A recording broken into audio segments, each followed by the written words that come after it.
Je suis très heureux d'être parmi vous ce soir et donc je vais parler effectivement du contenu de mon dernier livre, mais je ne vais pas centrer ma conférence de ce soir sur ce livre. Je dirais que je ferai une conférence dans une dizaine de jours pour France-Israël et là j'aborderai plus nettement la substance du livre. Donc je vais essentiellement me centrer sur ce qui a été annoncé, c'est-à-dire l'offensive islamique et ses conséquences pour le monde et pour Israël, bien évidemment. Je dirais que cette offensive islamique, elle a commencé, si l'on regarde les choses de près, depuis très longtemps. Et d'ailleurs, je remercie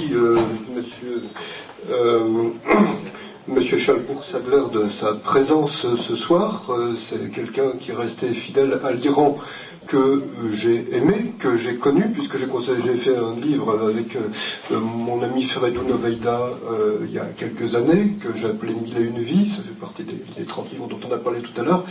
Et cet Iran-là, hélas, c'est un Iran qui a été écrasé depuis 1979. C'est un Iran qui a essayé de se soulever en 2009, mais on a vu ce qu'a été la réaction de Barack Obama, c'est-à-dire ça consistait à attendre qu'il y ait un certain nombre de morts suffisants pour pouvoir dire, eh bien voilà, c'est comme ça va très bien, et je vais continuer à négocier avec Ahmadinejad et Khamenei.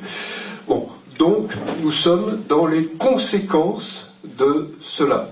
Et au cœur de ces conséquences, il y a effectivement la situation en Iran.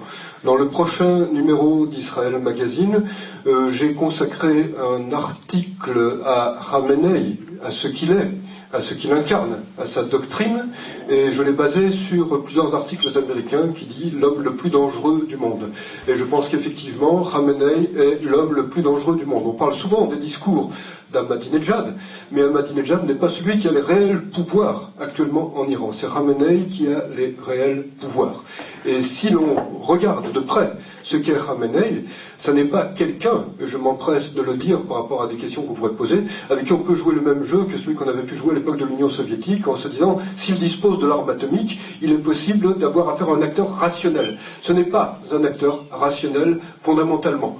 Alors des amis psychiatres me disent régulièrement, même les gens les plus irrationnels, confrontés à l'extrême danger, peuvent faire preuve d'un éclair de rationalité.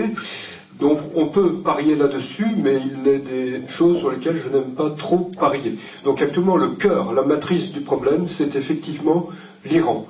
Et l'Iran, ce n'est pas seulement l'Iran, c'est aussi l'ensemble des tentacules que l'Iran a tissés ces dernières années, du côté de la Syrie, du côté du Liban avec le Hezbollah, du côté d'une multitude d'organisations terroristes islamistes internationales. L'Iran était le principal financier, l'Iran de Khamenei a été le principal financier du terrorisme islamique international toutes ces dernières années.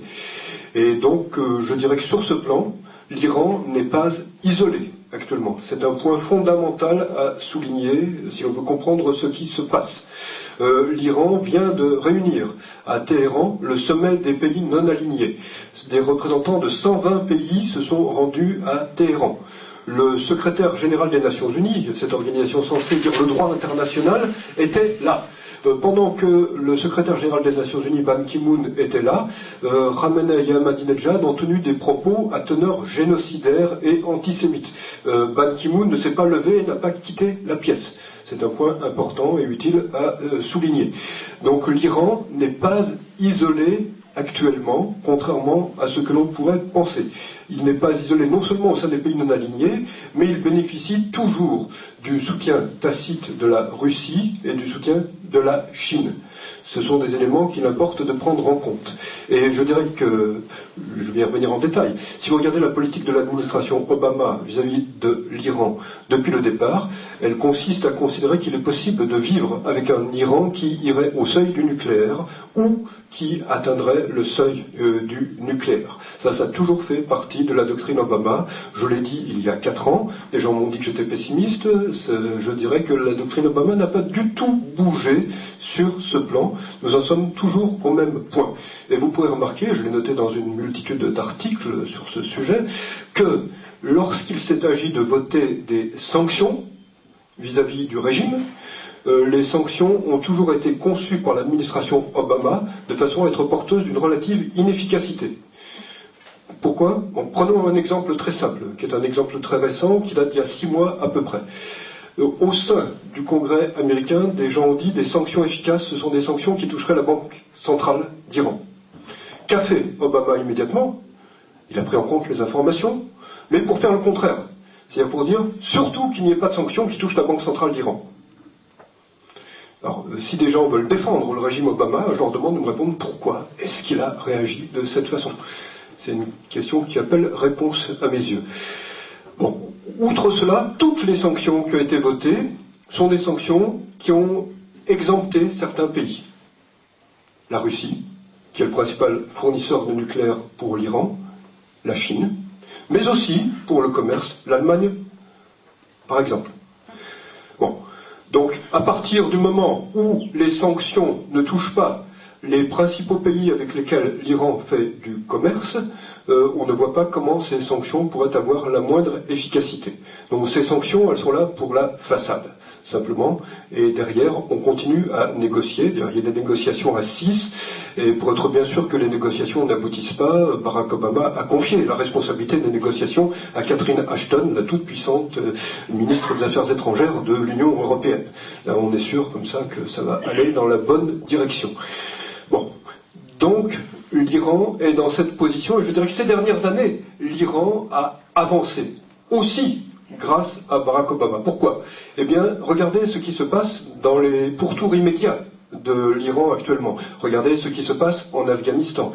Il y a une décision de retrait programmée des troupes américaines. Cette décision de retrait programmée est une décision qui implique que les États-Unis, l'administration Obama, a donné une date de fin aux talibans. Qu'est-ce que vous faites quand vous donnez une date de fin à un ennemi? Vous lui dites qu'il doit tenir jusqu'à la date de fin, parce qu'après, il aura tous les pouvoirs. Et qu'est-ce que vous faites quand vous avez un gouvernement comme le gouvernement afghan actuellement? Vous lui dites, dans quelques temps, vous serez tout seul face aux talibans. Donc vous envoyez des messages très intéressants. Et donc je dirais que l'Afghanistan est en partie sous l'emprise du régime iranien actuellement. Je dirais que les dirigeants afghans savent parfaitement que les États-Unis vont s'en aller, mais qu'eux, ils vont rester. Certains vont partir sans doute en Suisse avec un compte en banque bien rempli, mais certains vont rester sur place. Et donc ils savent qu'ils ont comme voisins. Si vous regardez ce qui se passe en Irak, le retrait américain tel qu'il s'est fait, fait que, d'une part, vous avez des gens qui sont en très grand danger. Ce sont les Iraniens dissidents qui sont dans une zone et qui sont menacés actuellement, premièrement. Deuxième point, le pays est essentiellement maintenant sous la coupe du régime iranien, ou de gens qui sont très proches du régime iranien. Donc il y a une continuité qui s'est établie avec l'Irak. L'Irak a été abandonné aux mains du régime iranien.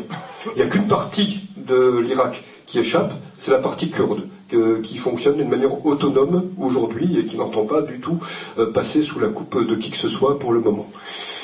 Bon.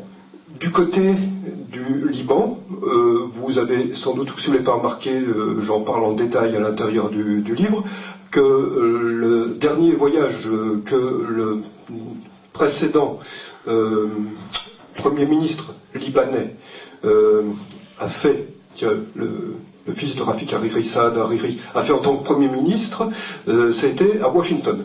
Et pendant qu'il était à Washington, eh bien, quelqu'un a organisé un coup d'État à sa place, pour le remplacer. Et il a été remplacé, donc il est arrivé à Washington, il était Premier ministre, il est reparti, il a été remplacé par quelqu'un qui était à la solde du Hezbollah. Et tout ça s'est fait pendant qu'il était à la Maison-Blanche. Mais c'est un hasard, bien sûr, ce qui est véhiculé sur ce hasard. Bon, c'était le début de ce qu'on a appelé le printemps arabe. C'est comme ça que ça a commencé. Ça a commencé en fait au Liban. À cette époque-là, c'était en janvier 2011, ce que je viens de décrire. Bon. Après, ça a continué. Et ce qui a continué correspondait à ce que l'administration Obama voulait, en particulier conseillé par l'un de ses principaux conseillers, une des principales éminences grises de la Maison-Blanche, qui est Fareed Zakaria, autrefois rédacteur en chef de Newsweek, maintenant chroniqueur sur CNN, et maintenant menacé parce qu'il a plagié un article il y a 15 jours, il a carrément recopié presque complètement, donc il a quelques problèmes à la suite de ça. Bon, quand on plagie, il faut essayer de pas trop se faire prendre quand c'est évident. Bon. En tout cas là, ces thèses, il les a pas plagiées, voire il les a plagiées sur les thèses des romanistes et des islamistes, mais pendant tout un temps, jusqu'au moment où Newsweek a fait faillite, sa thèse c'était comment vivre avec l'islam radical. On peut s'entendre avec l'islam radical.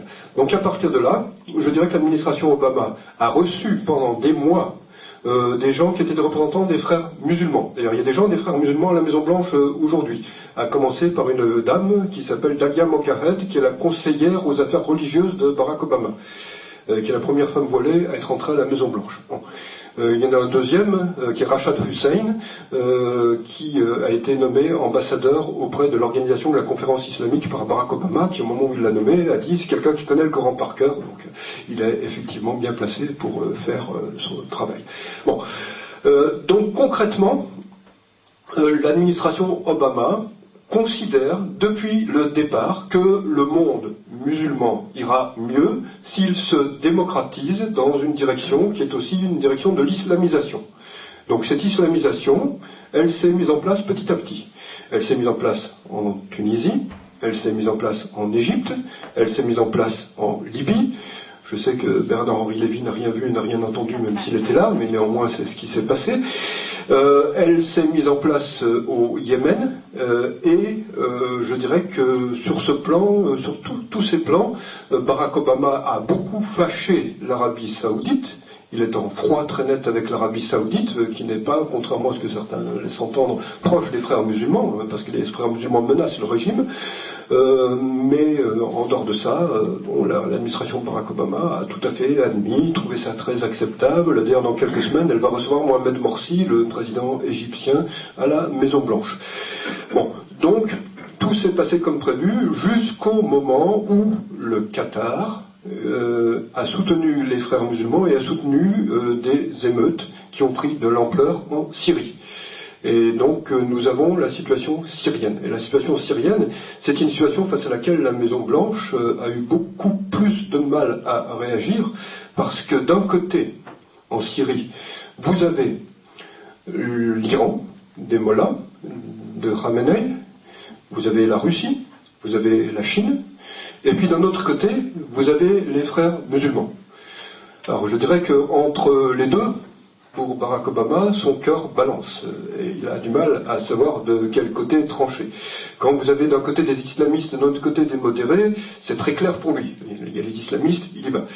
Quand vous avez des islamistes des deux côtés, c'est beaucoup plus difficile de savoir de quel côté aller. Donc actuellement, vous avez le résultat de cette situation, et vous continuez à avoir un bain de sang qui n'en finit pas en Syrie, parce que simplement, les États-Unis ne peuvent pas trancher et ont du mal à trancher. Alors comment ce bain de sang va finir ? Je ne peux pas le dire. Certains parlent d'un régime Assad sans Assad, certains parlent d'un morcellement du pays, mais ce qui est certain, et ce qu'on ne dit pas dans le contexte français, ou très peu, c'est que les modérés, qui pouvaient être là au départ, et j'en connais à Washington, je connais un homme comme Farid Gadri, qui est quelqu'un de très bien. Bon, les modérés ont été quasiment totalement éliminés. Et actuellement, vous avez d'un côté le régime Assad, soutenu par les gardiens de la révolution iraniens, soutenu par le Hezbollah, et puis d'un autre côté, vous avez des gens des frères musulmans, soutenus par Al-Qaïda. Et il y a des gens d'Al-Qaïda qui sont actifs actuellement en Syrie. Donc, quand je vois que certains parlent de soutenir les rebelles, entre guillemets, je me dis, bon, ça leur suffit pas ce qui s'est passé en Libye, ils veulent encore soutenir les frères musulmans et Al-Qaïda. Pourtant, ils devraient se souvenir de ce qui a suivi la Libye. On n'en parle pas beaucoup dans le contexte français. Les effets de la Libye, ce sont toutes les armes qu'il y a actuellement dans le Sinaï, les groupes djihadistes qu'il y a dans le Sinaï, c'est la création de la République islamique de l'Azawad au nord du Mali. On n'en parle plus beaucoup, mais il y a une République islamique qui a été créée au nord du Mali et qui est tenue par des gens proches d'Al-Qaïda pour l'essentiel. Et ces gens continuent à agir du côté du Niger. Et le Niger est un pays qui produit beaucoup d'uranium et donc de matériaux nucléaires. Des armes qui ont été pillées des arsenaux de Kadhafi, on les retrouve en Somalie, on les retrouve au Yémen aussi. Et au Yémen, vous avez d'ailleurs des gens qui sont aussi des gens d'Al-Qaïda, qui sont proches du pouvoir et qui ont le pouvoir dans un certain nombre de villes à l'intérieur du pays. Donc, vous avez actuellement, et je le dis clairement comme c'est, une vague d'islam radical qui a monté dans toute la région et qui ne retombe pas. Je dirais même qu'elle ne fait que commencer. Elle provoque actuellement une ruine économique dans beaucoup de pays.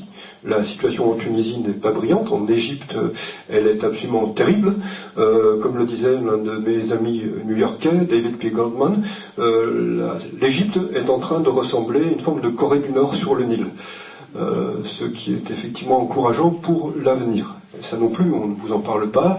Quand je lis les éditoriaux du Monde, on dit au contraire, Morsi est un pragmatique. Alors Morsi est tellement pragmatique que non seulement il s'est rendu à Téhéran, et il a tenu 2 discours à Téhéran, mais qui sont pas contradictoires. D'un côté, comme il est frère musulman, il a dit « je réprouve ce que fait le régime Assad et le soutien que l'Iran apporte au régime Assad ». Alors dans la presse française, on n'a vu que ça. Et puis d'un autre côté, il a dit « par contre, je trouve tout à fait légitime que le régime iranien aille vers le nucléaire ».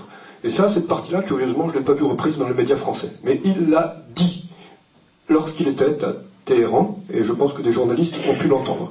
Et puis, aspect beaucoup plus fondamental qui doit être pris en compte, c'est que Morsi se rend en voyage en Chine avant de se rendre à Washington.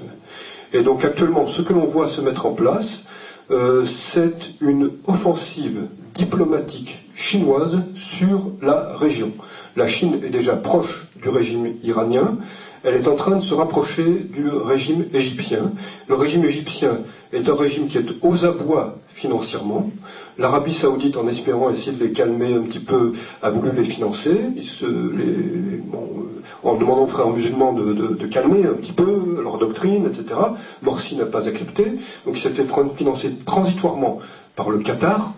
Vous savez, le pays propriétaire du Qatar Saint-Germain en France. Bon. Et comme ça ne suffit pas, eh bien l'Égypte est partie se faire financer par la Chine.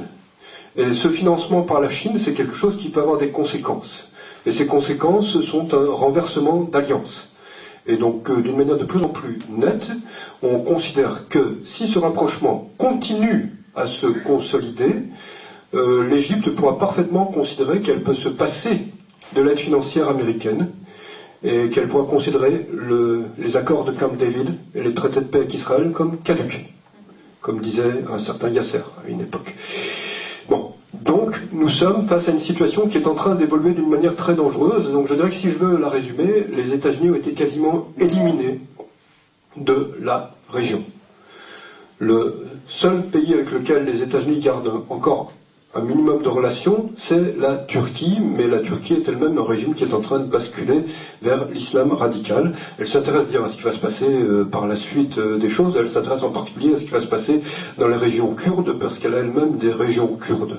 Et il faut savoir que Erdogan est pour le moment le partenaire privilégié de Barack Obama dans la région, il ne cesse de le répéter.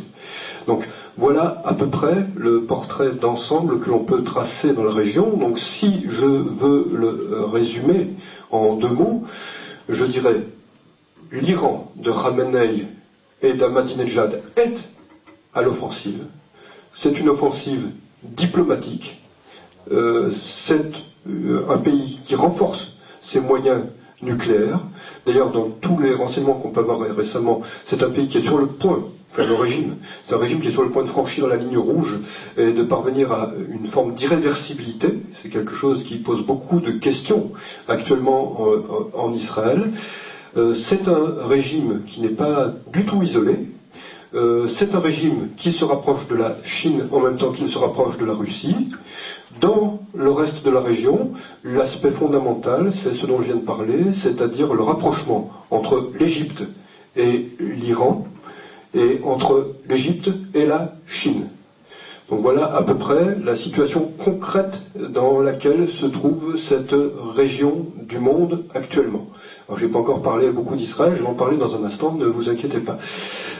Pour le moment, avant de parler d'Israël, ce à quoi je vais venir, je dois parler un peu davantage des États-Unis et de Barack Obama.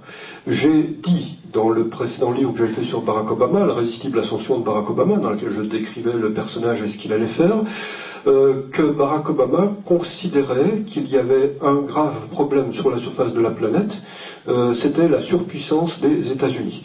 Bon, il est en train de remédier à ce problème par un retrait graduel des États-Unis. Il y a un point marqué quand on parle de dossiers internationaux, maintenant on n'aborde presque plus jamais les États-Unis. Même François Hollande en France peut dire qu'il va jouer monsieur de bons offices par rapport à la Syrie.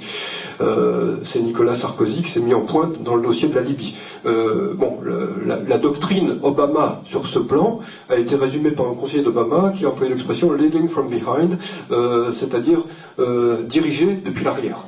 Ce qui est une phrase qui ressemble à un oxymore à mes yeux.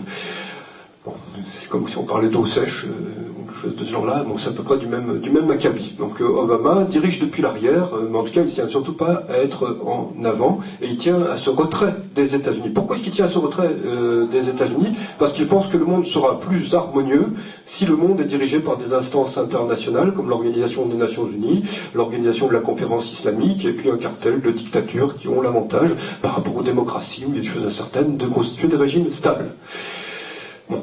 Donc, nous sommes dans cette direction, et après, quand je vois, parce que j'ai vu ça ces derniers temps dans la presse française, qu'on dit que la doctrine Obama, c'est la continuation de la doctrine Bush, je me demande si les journalistes qui ont écrit ça ont été en état d'ébriété quand ils ont écrit ça, mais en tout cas, je ne vois pas où ils voient cette continuité. Moi, je vois plutôt l'inverse, je vois quelqu'un qui est en train de défaire ce que Bush avait tenté de faire. Et quand je vois aussi des gens qui me disent, parce que je l'ai entendu à la télévision, la politique étrangère, c'est le point fort d'Obama. Alors oui, c'est le point fort d'Obama. Le point fort d'Obama, c'est l'avancée de l'islam radical sur la surface de la planète. Alors ça, c'est effectivement un point fort, c'est tout à fait rassurant, et c'est très gratifiant pour l'avenir.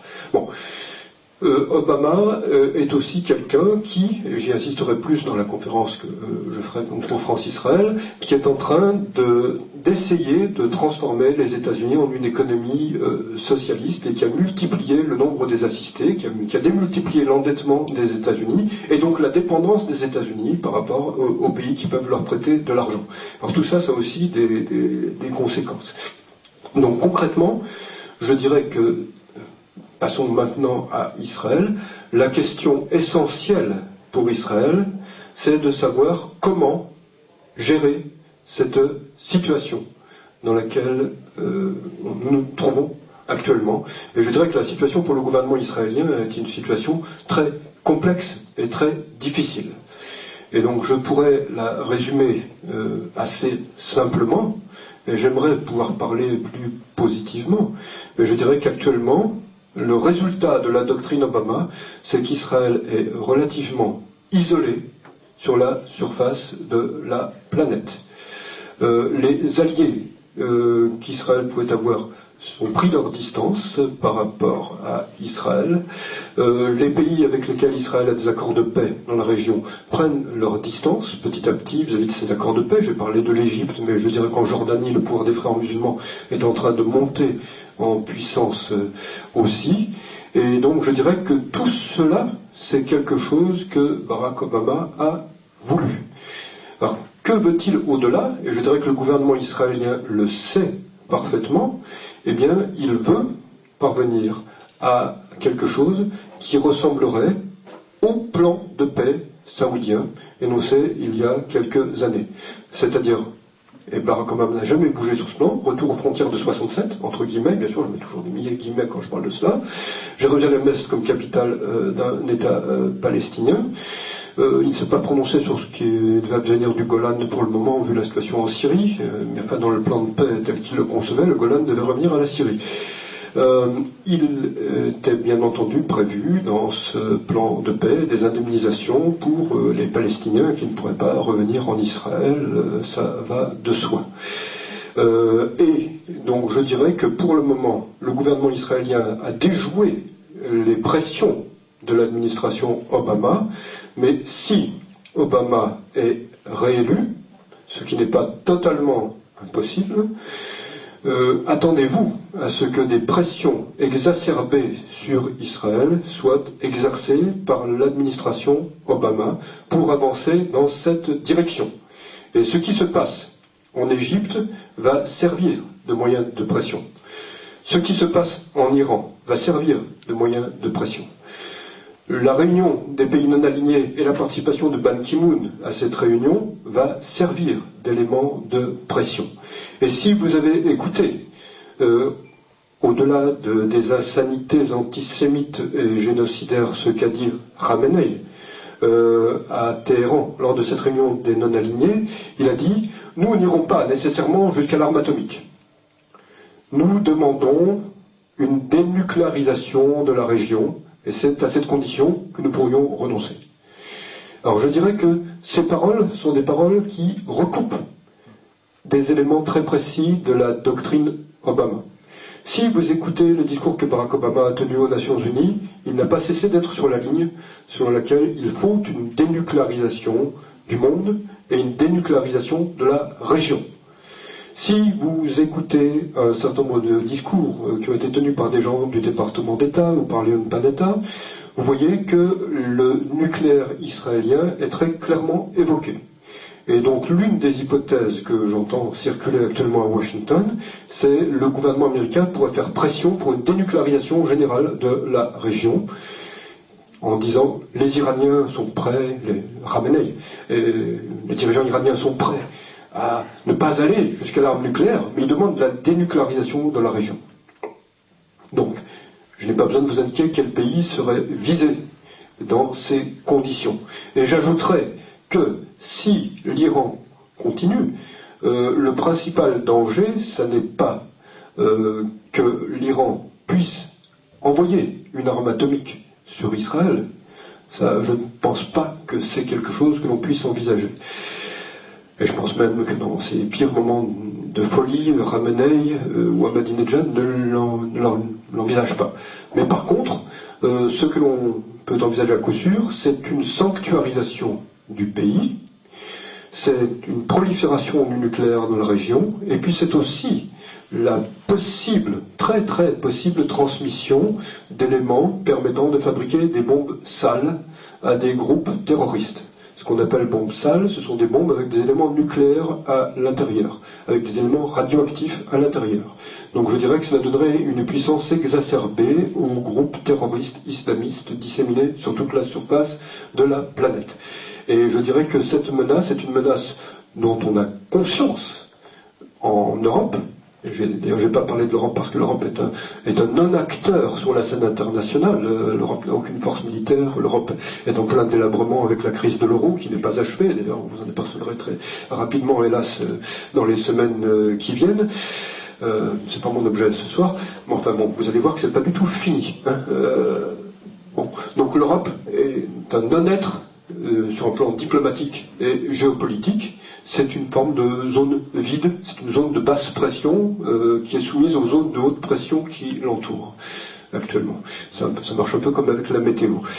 Et donc concrètement, attendez-vous qu'en Europe, la stratégie, la position, il vaut mieux parler de position, parce que c'est tellement myope que parler de stratégie et faire trop d'honneur aux gens qui conçoivent cela, la position d'apaisement vis-à-vis de l'islam radical se renforce et s'exacerbe. On a déjà peur partout en Europe de l'islam radical, on a peur d'attentats terroristes. Imaginez que les attentats terroristes puissent être des attentats terroristes avec des bombes sales. La peur va se trouver démultipliée. Donc je dirais que, et c'est ce que me disent beaucoup d'amis aux États-Unis, que l'élection du 6 novembre prochain est une élection absolument décisive.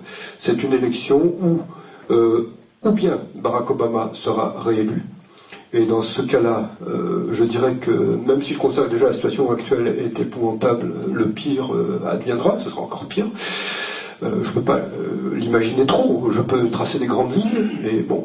Ou bien Barack Obama sera battu et un redressement pourra commencer à s'accentuer, et ce redressement ne sera pas facile à faire parce que, comme on l'a vu avec la chute du Shah d'Iran en Iran sous Jimmy Carter, quand certaines positions sont perdues, quand on abandonne certaines choses, il est très difficile de revenir en arrière.